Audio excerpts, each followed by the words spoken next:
Hey everyone, about a month ago, we installed a colony of bees into this beehive right behind me with one goal in mind: build a healthy, thriving hive. Today, we're opening it back up to see if the queen is laying, the population is growing, and whether or not this hive is taking off appropriately in preparation for the nectar flow when it comes. So let's get to it.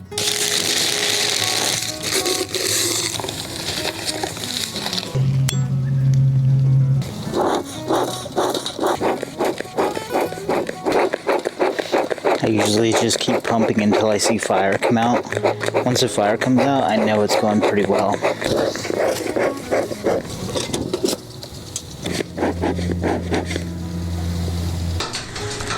Do too much smoke because the bees don't have eyelids, and if you give too much smoke, it can actually start to irritate them. So just keep it light in the smoke. Again, go ahead and lift up the back.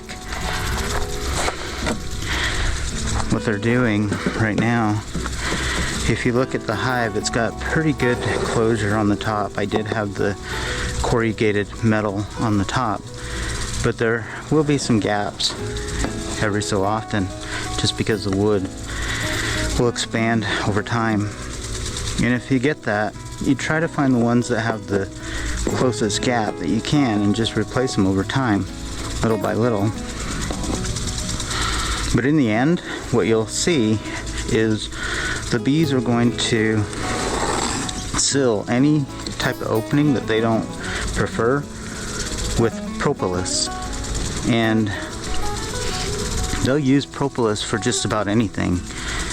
It can be used as an antibiotic or just anything that they need it for in the hive.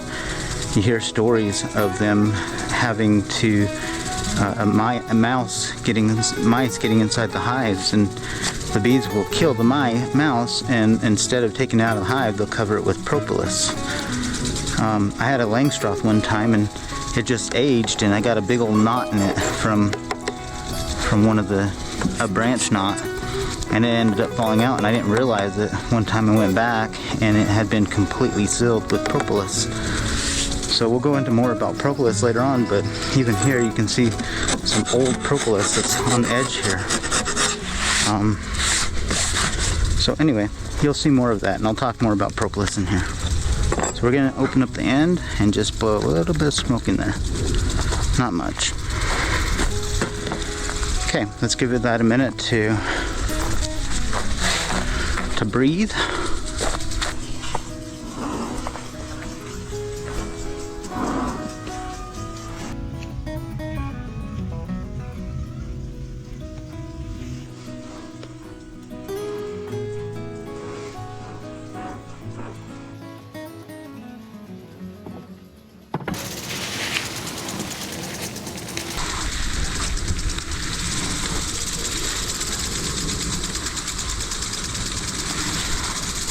Okay, so we got lots of brood happening here, and even here it looks like that's some of the older brood, and they had hatched, and now they're got some between 1 and 3 days old.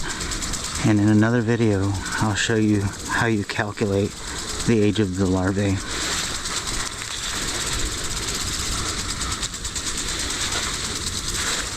Good, they look really good.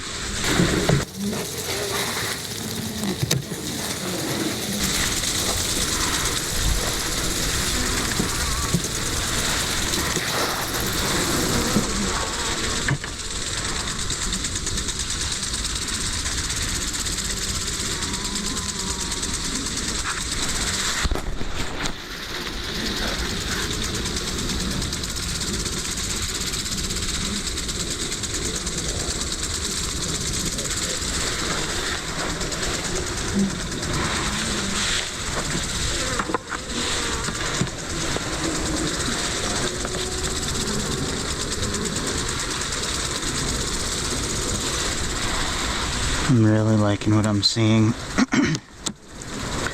The only thing, it looks like they've gone into a dearth of resources just because they're not building a whole lot of new comb.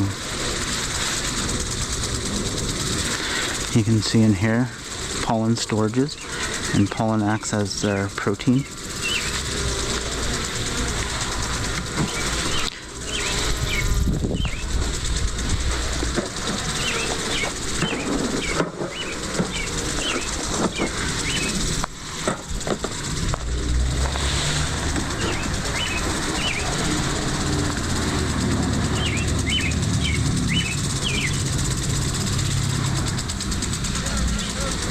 You can see down in those cells, I don't know if we can get them with the camera, but there are lots of 1 to 3 day old brood. 1 to 4 day old brood, and then once they cap it, it's about 4 days old. Remember that it takes about 21 days for a worker bee to be hatch. And there we've got the queen. You'll notice she shoves the bees aside, and she's looking for somewhere to lay eggs.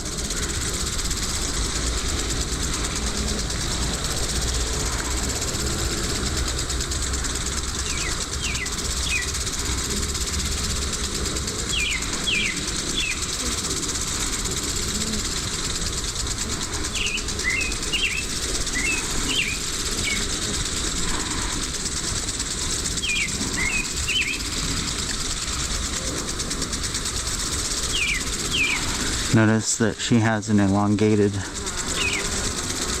tail. Unlike the worker bees, they have much smaller tails, even though they're females.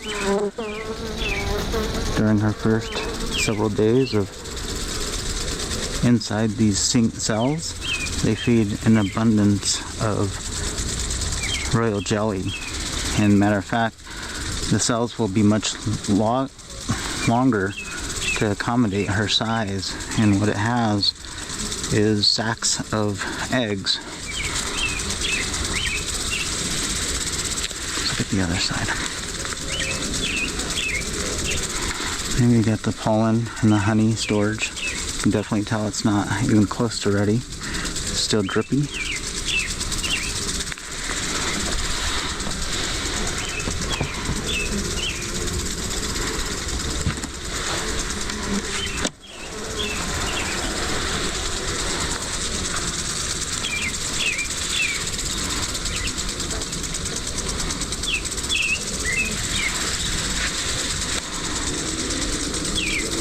So this isn't necessarily spotty cells. This is where they have hatched out. Now they've got new brood in there. Take a look at the pollen sacs. So the bee will return from the field with loaded pollen sacs, and the other bees will help them take the pollen out and store it inside of the cells. So they found a nectar source, because I'm seeing a lot of them come back to the hive with those sacs full.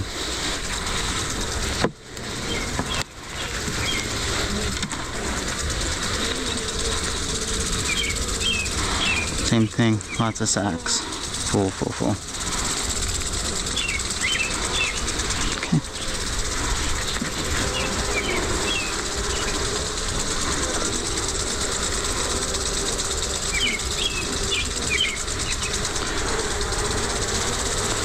So one thing to know about the queen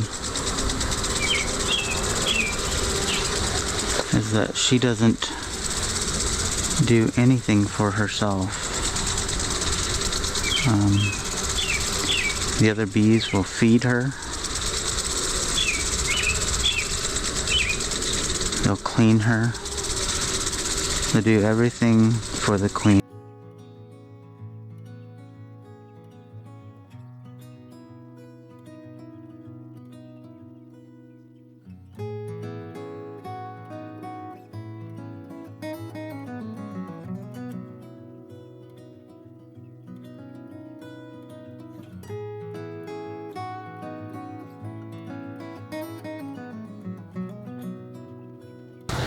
Hey everyone. Okay, so overall, I'm really happy with what I saw. The queen is laying, there is brood in multiple stages, and the population in general looks a little bit stronger than the last time we checked the hive. The only thing that I'm still watching is the Darth. They should have had a lot more comb that they built up. Since they didn't, it just really told me that they're in a scarcity of resources right now. So we're going to watch that, and if it continues to be slow, we'll add some sugar water for them a little bit later just to make sure that they're going to be able to survive. Otherwise, I think the hive looks really great, and we'll continue to watch it. As the colony keeps expanding, the next big step is really going to be giving them some room in the hive. So what we'll have to do is just put a spacer in between some of the built up comb, and they'll continue to build new comb and add new brood. We'll also continue to monitor food stores, and eventually we're going to start preparing for honey production. And if you guys noticed, I purposely added this artichoke into the video.